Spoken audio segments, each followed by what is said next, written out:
So we're just now a couple days away from the release of Star Wars Jedi Survivor, and if it's anything like Jedi Fallen Order, this is going to be an absolutely amazing game, and I think this could potentially be Game of the Year status. It's looking out to be a really amazing game, and I'm just super hyped for it, guys. But before we continue with the video, I just want to say that we're going to be giving away a copy of Star Wars Jedi Survivor. The information to enter is going to be in the description below, or also in our community tab, guys. This is just a little thank you from Eagle Heart and I from the Mando Bros channel, because we've had just amazing growth and a lot of support on Mando season 3 reactions and everything. Just we're super grateful, and this is just a little thank you to the community, just saying, we appreciate you guys, and we just want to continue to grow a really nice Star Wars community where we can just all get together, give our opinions, talk about Star Wars, and just leave all the toxic stuff out and just have fun as Star Wars fans. But without further ado, guys, let's get into things you need to know before getting into Star Wars Jedi Survivor. So before we get started, guys, I do want to say spoiler warning for those of you who haven't played Jedi Fallen Order. If you guys haven't, what are you doing watching this video? Go check out our latest playthrough, guys. We have the complete series uploaded on the Mana Bros channel. Check it out, watch it all, and then come back to this video and get prepared for Jedi Survivor. But let's start off with a nice little recap of Jedi Fallen Order. We pretty much pick up the story of Cal Kestis, one of the few Jedi that survived Order 66, and Cal's been hiding right under the Empire's noses in a planet called Baraka as part of a scrappers guild for the past 5 years. But due to an unfortunate accident, he has to use the Force to save one of his friends, revealing himself to the Empire, where Imperial Inquisitors begin to hunt him. But thankfully, due to a former Jedi Master named Seer and her companion Grease, who flies a ship called the Mantis, they are able to save him in time and begin their new journey in finding a holocron with a list of Force-sensitive children.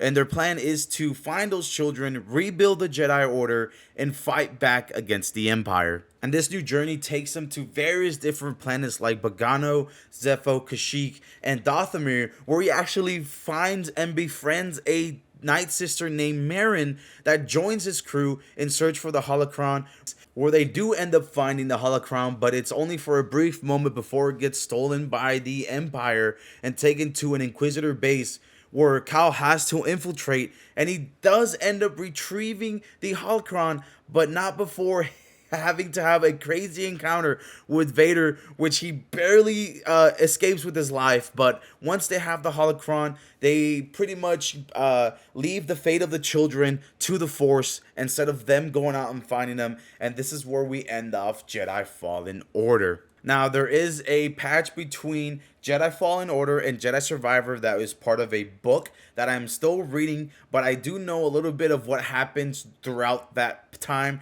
Pretty much Cal, after Jedi Fallen Order, he still wants to be in the fight against the Empire. Marin still wants revenge against the Empire for the death of her sisters, but everybody slowly starts to branch out. They do have a really deadly encounter with one of the Inquisitor, which I believe is the sixth brother, who ends up cutting off Grease's arm, and he barely survives, but they end up eventually splitting ways. And we pretty much pick everything up with in Jedi Survivor with Cal being alone with the Mantis, and now pretty much Cal going back to everybody asking for help to continue his fight against the Empire. And that should get you pretty much caught up with the story so far up until Jedi Survivor. I'm so excited to see where this is going to branch out from. But let's get into some technical things about Jedi Survivor that you need to know. If you're going to be purchasing the physical copy, there have been reports pretty much stating that even though you have the physical copy, you're still going to need to download some more information onto the game. So it's pretty much saying that physical copies are not going to be obsolete, that you're going to have an internet connection in order to actually play Jedi Survivor, and this could potentially be for all physical games moving forward. This has been something really, really crazy that's been going on in the community so far that I've been seeing, not just Star Wars wise, but just like players who like physical copy of games and not just digital copies. Let me know your thoughts. Is this something you're worried about? The fact that even though you did buy the physical copy, you're going to still need internet access in order to play? Let me know your thoughts, guys. Just to remind you guys, Jedi Survivor is only going to be on next gen consoles. It's not going to be for the Xbox One or the PS4 or PS4 Pro. It's only going to be for PS5, Xbox Series S, Xbox Series X, and PC. Like, this is the download sizes. Jedi Survivor is going to be a huge game. For PS5, we're looking at about 147 gigs. For Xbox, we're looking for about 139 gigs. And for PC players, you're looking roughly about 155 gigs in order to play Jedi Survivor. Now, I know that Jedi Survivor looks beautiful, and I know it's going to be a big game, but oh my god, that is a lot of memory space. I'm going to have to delete a couple games before we get to the release date, because I have absolutely no space on my PS5 to play this. You'll be able to pre-upload this pretty much on April 25th.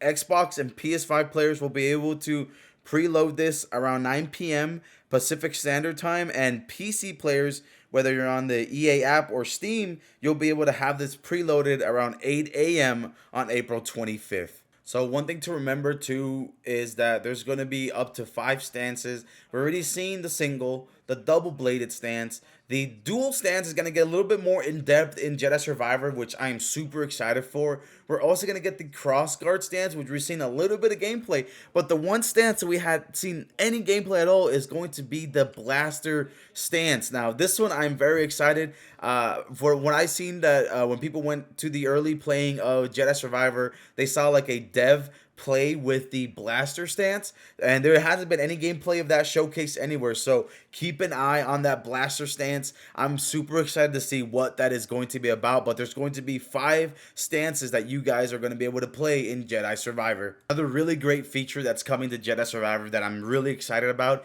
is pretty much the co-op AI that's going to be joining you.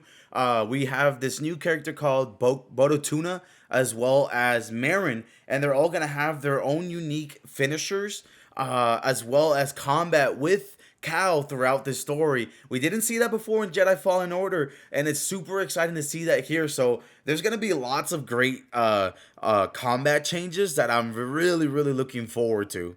And of course, we're going to be getting a lot of new enemies as well as battle droids. Oh man, I love the Clone Wars era, and it's so great to see all these droids. A lot of the gameplay that I've seen that was revealed for those who were able to play Survivor early was just so awesome. Looking at all these crazy droids, it's just so awesome, as well as new creatures all around. The fact that we're gonna potentially fight a freaking Rancor as you just go throughout the story, that's just gonna be awesome. As well as mounts, being able to tame mounts and just ride around, fly around, and ride different creatures to get through certain areas, which will make the backtracking a little bit easier. I really like that. Another really great thing too, guys, is that we're going to be looking a little bit into the High Republic era with one of the main antagonists in the story, which I'm super excited to see how they're going to tie in the High Republic era to this point in Star Wars where Cal Kestis is at right now. So just those are some of the things I wanted to cover, guys. If there's anything I missed or anything else you guys would like for me to cover, I will more than happy dive in deeper. I just wanted to cover some of the main things that I thought were very important. Let me know your thoughts, guys. Are you guys excited for Star Wars Jedi Survivor? Don't forget, guys, I will be streaming this on the YouTube channel as well if you guys want to check out some gameplay, and I'll be uploading everything like crazy. So don't forget to like and subscribe, and may the Force be with you, for this is the way. Thank you.